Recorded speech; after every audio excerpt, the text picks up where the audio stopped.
एक बार फिर से a perfect example of cardiac kids कि आपको एकदम हार्ट अटैक दे ही देना है ऐसा, लेकिन आज 2 रन से पीछे रहेगा। बट मैंने पिछली बार भी ये बात मेंशन की थी कि आप हर बार अपने लोअर ऑर्डर पर डिपेंडेंट नहीं हो सकते हो। आप हर दिन नहीं चाहोगे कि सोमपाल आकर के, करण आकर के, संदीप आकर के या फिर ललित राजवंशी आकर के यार 2 रन मार देते यार, काश संदीप का। नहीं नहीं नहीं नहीं, this is not their work. माना कि आज बॉलिंग आखिरी 10 ओवर में काफी ज्यादा रन लीक हुए हैं, करण केसी ने आखिरी 4 ओवर में बहुत सारे रन दे दिए, लेकिन ये सिचुएशन नहीं है। आपके पास कैलिबर है, आपके पास कैलिबर है कि आप 300 भी चेस डाउन कर सकते हो, आपके पास बैटर्स हैं। But I don't know why हमेशा 4-5 विकेट गिरने के बाद वो एक्टिवेट होते हैं, ऊपर से एक्टिवेशन चलता ही नहीं।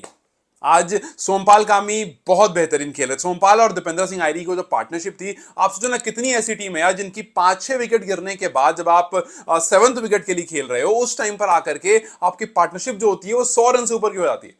मतलब पिछले दिन करण केसी ने काम किया था, पिछले दिन करण केसी ने आकर के जो फर्स्ट में जिताया था, और यहां पर आज ऑलमोस्ट करीब आकर के आप रह गए। मुझे लगा कि यार सोमपाल ने थोड़ी सी जल्दी कर दी। अगर आप बॉलर की तरफ आकर बात करो, नीचे बात करो, हालांकि मैं बात करूंगा अभी बैटर्स की और कहां कहां मिस्टेक हुई, लेकिन अगर आप बिल्कुल नैरो डाउन करो, जब 15 बॉल में 16 रन चाहिए थे, वहां पर सोमपाल की थोड़ी सी गलती हो गई कि सोमपाल ने सोचा कि भाई मैं मार के जिताऊंगा, बिकॉज सोमपाल ने 2 छक्के उससे 1 और 2 ओवर पहले मारे थे सामने, फिर उसके बाद उन्होंने पिछले ओवर में 1 छक्का मार दिया था। सो ही वाज वेरी पम्प्ड और उनको लगा कि नहीं यार एक बड़ा शॉट और काम जो है खत्म हो जाएगा। 16 रन चाहिए थे 15 बॉल में, एक बॉल बीट करते हैं, दूसरी बीट करते हैं, तीसरी पर वो आउट हो जाते हैं। वहां वो नहीं करना था, यही सारी कहानी। अगर एक बैटर होता ना वहां पर, मैं ये नहीं करूं सोमपाल बैटर नहीं है, करण केसी बैटर नहीं है, अगर एक बल्लेबाज जिसका दिमाग दूसरी तरह से, अगर वो 3 छक्के मारता है ना, तो उसका दिमाग ये नहीं कहता कि 4th बॉल 6 मार। लेकिन अगर कोई मिडिल ऑर्डर या लोअर मिडिल ऑर्डर या फिनिशर रहता है, उसका दिमाग ऐसे ही काम करता है। And that is the reason Sompal को लगा कि यार हम यहां पर एक और बड़ा शॉट मारेंगे तो मैच जो है वो खत्म हो सकता है। लेकिन वहां पर सारी कहानी बदल गई।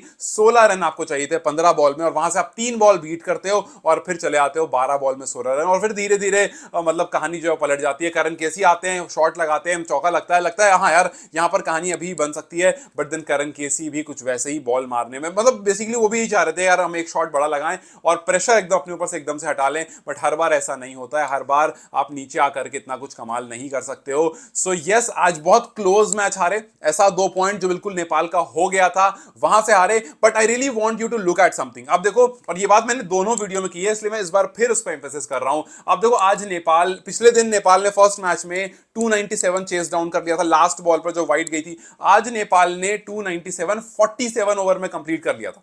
अब आप सिर्फ मुझे एक बात बताओ कि जब आप 297 चेस कर रहे होते हो, आप लास्ट ओवर तक जाते हो। जब आप 323 चेस कर रहे होते हो, आप 3 ओवर पहले वही टारगेट चेस कर लेते हो। और यही जब आप 215, 220, 230 चेस कर रहे होते हो, तब भी आप आकर 46, 47 ओवर में चेस करते हो। मैं इसी वजह से कह रहा था कि जो सेकंड मैच नेपाल ने जीता था, प्रॉब्लम क्या है, सारी कहानी है मिडिल ओवर्स में प्रेशर लेने की, प्रेशर कंज्यूम करने की। आप मुझे एक बात बताओ, आखिरी के 10 ओवर में आपने कितनी बार ऐसे देखा कि उनको डॉट खेलते हुए?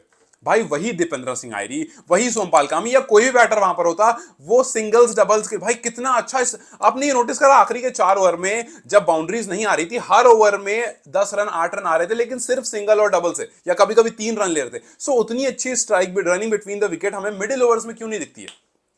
क्यों ऐसा होता है कि मिडिल ओवर्स में अब बहुत सारी डॉट बॉल देखते हो? मैं आपसे बार बार कह रहा हूं कि ये जो पूरा आइडिया है to play a lot of dot ball in the middle over, यही आपको लास्ट में प्रेशर में ले आता है। और हर बार आपका लोअर ऑर्डर आकर के काम नहीं कर सकता, हर बार आपका लोअर ऑर्डर आकर के आपको मैच जिताकर नहीं देगा। यस, बहुत अच्छी सीरीज चल रही है और ओडीआई ऐसा लग रहा है रिवाइव हो रहा है। बहुत दिन से ओडीआई नहीं देखा है मैंने, और जब ये मैचेस देख रहा हूं एकदम अंदर से ना वो दोबारा से वो ओडीआई वाला जो क्रेज होता है कि आप बैठते हो, आप देखते हो मैच, धीरे धीरे मैच बन रहा होता है। टी20 की तरह नहीं कि आए तड़पड़ मैच बन गया, धीरे धीरे मैच फॉर्म हो रहा होता है, बैटर अपना पेशेंस दिखाता है, धीरे धीरे आगे बढ़ रहा होता है। और वो मैच जो एक टाइम पर लगता है कि नहीं यार हाथ से निकल गया, 4-5 विकेट गिर गई है, फिर एकदम से पार्टनरशिप आती है। सो ये जो स्लो ट्रांजिशन हमें दिखता है ओडीआई में, ये काफी इंटरेस्टिंग होता है। हर क्रिकेट फैन को ये बहुत पसंद आता है। आज भी जिस तरह से नेपाल ने खेला, बहुत अच्छा खेला, और जिस तरह से आप चेस डाउन कर रहे थे, बहुत अच्छा चेस डाउन कर रहे थे। लेकिन वही बात है कि आप भाई आप लास्ट वाले पे 4-5 विकेट के गिरने के बाद जो टीम एक्टिवेट होती है ना, इसका कुछ करना पड़ेगा। You have to do something जो आप हर बार लोअर लोअर ऑर्डर पर आकर के डिपेंडेंट हो जाते हो कि भाई 7th विकेट पर आकर के 100 रन की हम पार्टनरशिप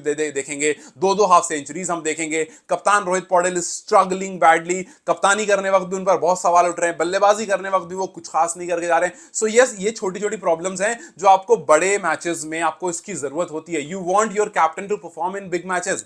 भाई इस तरह के मैचेस जहां पर एक बड़ा टोटल बोर्ड पर लगा हुआ है, आप क्या चाहते हो कि यार आप ना शुरू से रन बनाओ। आप देखो स्टार्टिंग में रन आउट हो गए, आप सोचो कुशल बुटेल आज पहली बार रन आउट हुए हैं ओडीआई अपने करियर में। सो ये चीजें कहां से आ रही है? सो ये जो शुरू से जो मामला खराब होता है ना, ये अचानक से सॉल्व, मतलब आप शुरू से मामला खराब रहता है, 4th 5th विकेट गिरते हैं, सॉल्व कैसे हो जाता है?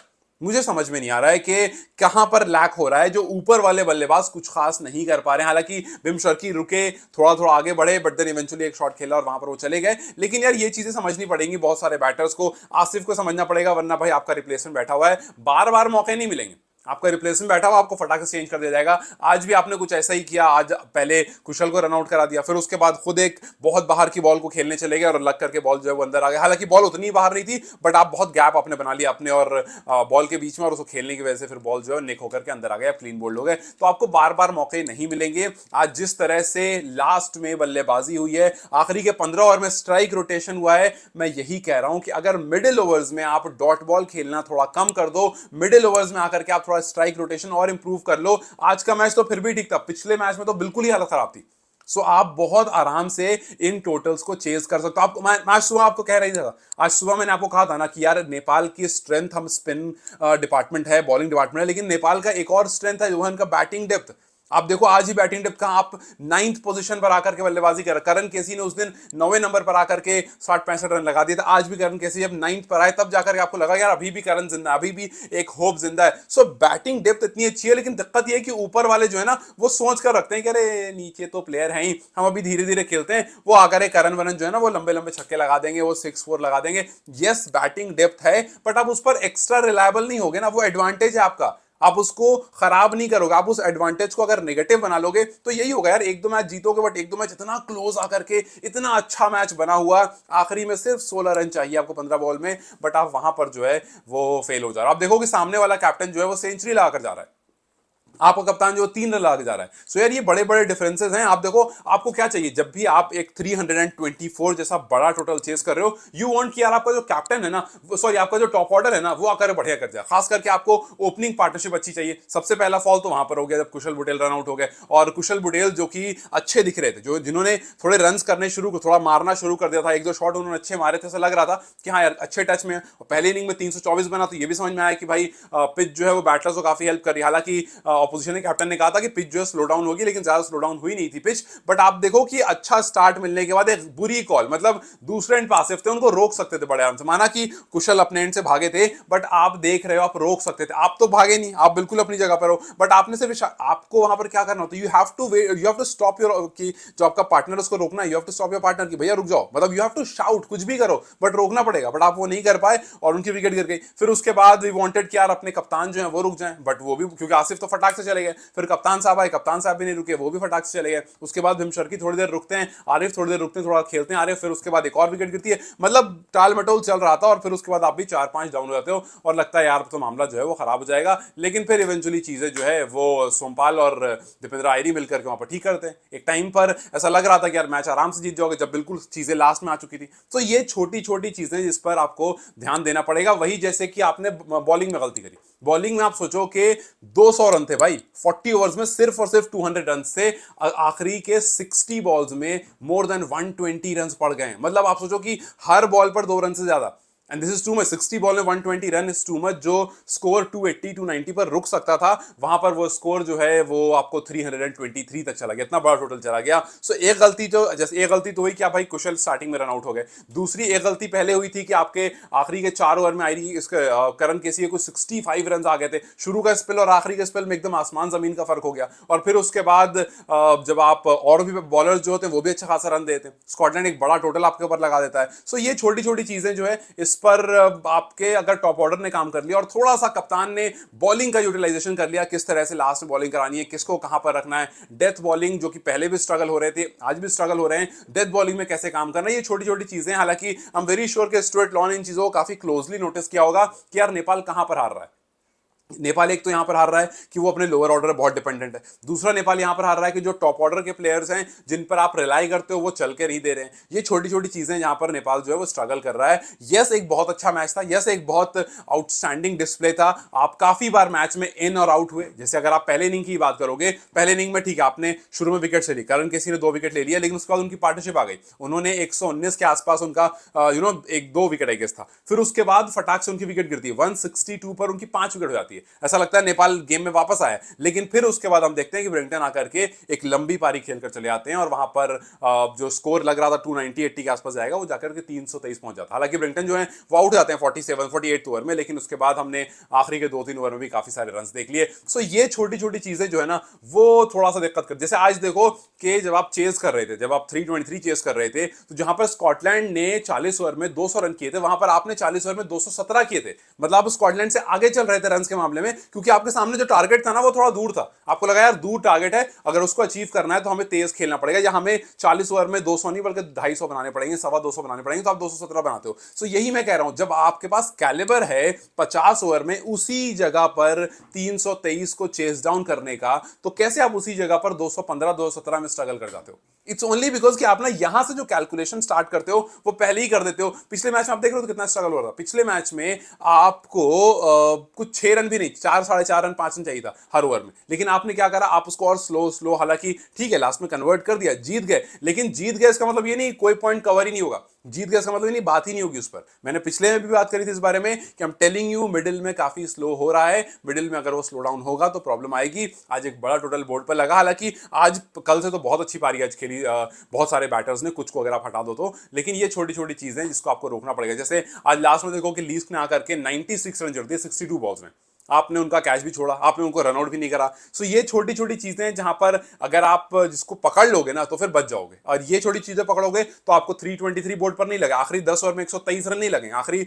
10 ओवर में आप 70-80 पर रोक सकते हो, और फिर उसके बाद जब आप चेस डाउन करने होगे तो वो आपके लिए काफी हेल्पफुल होगा। सो ये मतलब कुछ ऐसी चीजें जो आई एम वेरी श्योर के एक केस स्टडी की तरह अगर आप पिछले 3 मैचेस को देखोगे तो यू विल इजिली सी कि कहां पर मिस्टेक हो रही है। हाँ कुछ पॉजिटिव है जिसके बारे में जरूर बात करेंगे, जैसे नेपाल जिस तरह से अपने टारगेट को चेज कर रहा है पिछले तीनों मैच में। अगर पॉजिटिव्स की तरफ देखें तो अच्छी बात यह है कि कैलकुलेशन उनका काफी अच्छा चल रहा है। अब स्लो और फास्ट को आप साइड में रख दो, बट कैलकुलेशन काफी अच्छा चल रहा है। आज भी कैलकुलेशन काफी अच्छा चला, बैटर्स ने काफी रिस्पॉन्सिबिलिटी ली, नीचे वालों ने, सोमपाल ने रिस्पॉन्सिबिलिटी ली। आखिरी में जो ओवर्स के लास्ट 2 बॉलों में 2-2 छक्के आने लगे या एक छक्का आने लगा, वहां पर आकर के थोड़ा गेम शिफ्ट हुआ, आखिरी के 15 बॉल में 16 रन आए। सो आपने कैलकुलेशन अच्छा करा। दिक्कत यह हो गई कि वो कैलकुलेशन जब तक पहुंचाना वहां पर बहुत नीचे चला गया। यही काम अगर आयरी कर रहे होते सोमपाल के साथ तो ज्यादा बेहतर होता। सोचो आयरी आज आयरी ने हाफ सेंचुरी जरूर करी, आयरी की 1000 रन कंप्लीट हो गए ओडीआई में, लेकिन फिर भी आयरी का वो क्लिक नहीं दिखा। आयरी ओडीआई में रन करे, पिछले मैच में रुक कर खेला था, आज भी रुक कर खेला, बट वो क्लिक मिसिंग था। क्या मिसिंग था कि भाई आप टिक गए हो, आपने सब कुछ कर दिया, अब यहां से आपका काम है मैच को फिनिश करो, बिकॉज आप फिनिशर हो, आप ये काम T20 में करते हो। सो आपको यहां पर से मैच फिनिश करना है, वहां पर एक और मिस्टेक हो गई। सो ये कुछ छोटी ऐसी चीजें जिस पर आई एम प्रीटी श्योर के इस पर नोटिस जाएगा, जो कि आपके हेड कोच हैं स्टुअर्ट लॉ का, और जाना भी चाहिए यार, क्योंकि अगर आप कंसल्टेंट कोच जो आपके आए हैं तो उनका नोटिस इस पर जाना चाहिए, और इस पर थोड़ा सा काम करना चाहिए कि कंडीशंस क्रिएट करो, बैटर्स को खेलने के लिए बोलो, प्रैक्टिस में भी बोलो भाई आखिरी के 6 बॉल में आपको 15 रन मारने, कैसे मारोगे, आखिरी के 2 ओवर में इतने रन मारने हैं, मेरे पास फील्डर इधर लगे हुए हैं। सो उस तरह की सिचुएशन क्रिएट करोगे, उनसे बैटिंग कराओगे, उनको अलग अलग तरह से प्रैक्टिस कराओगे। सो आई एम वेरी श्योर कि ये चीजें जो है वो सॉल्व होगी। अच्छा ये लग रहा है देख करके कि ओडीआई जैसे पहले खेलते थे और जैसे पिछले 3 मैच में खेले उसमें काफी फर्क है। सो यस पॉजिटिव्स है, हर बार हारने के बाद नेगेटिव नहीं होता है, लेकिन इन पॉजिटिव्स को जो है वो हम चाहेंगे कि और ज्यादा इनमें इंप्रूवमेंट आए, बिकॉज ये मैच बहुत क्लोज चला गया था यार। मतलब इतना क्लोज चला गया, 2 रन से हारे यार आप, इतना क्लोज चला गया था कि अगर वो बॉल सीधी सीधी बैट पर आ जाती और सर के ऊपर चली आती तो स्ट्रेट में चौका चला जाता और वहां पर कहानी खत्म हो जाती। सो बहुत क्लोज मैच था, और इतना क्लोज मैच, हालांकि जाहिर सी बात है स्कॉटलैंड भी खेलने आया भाई, पिछले मैच में भी बहुत क्लोज जाकर के वो हारे थे, दे वर प्लेइंग गुड, आज भी दे वर प्लेइंग गुड और बहुत क्लोज जाकर के वो हारे। सो इस तरह कंपटीशन आप देखोगे, बट इस टाइम पर नेपाल को इस जीत की ज्यादा जरूरत थी। एक और जीत आती तो सोचो 2 पॉइंट और मिल जाते, पॉइंट टेबल में आप ऊपर जाते और इस टूर्नामेंट में आप काफी प्राउडली आगे बढ़ते। हालांकि अब तक जो एक्सपेक्टेशन थी उससे काफी बेहतर खेल रहा है Nepal, and I am really happy for that, but 2 point अगर मिलते तो शायद ज्यादा बेहतर होता, ज्यादा खुश होते।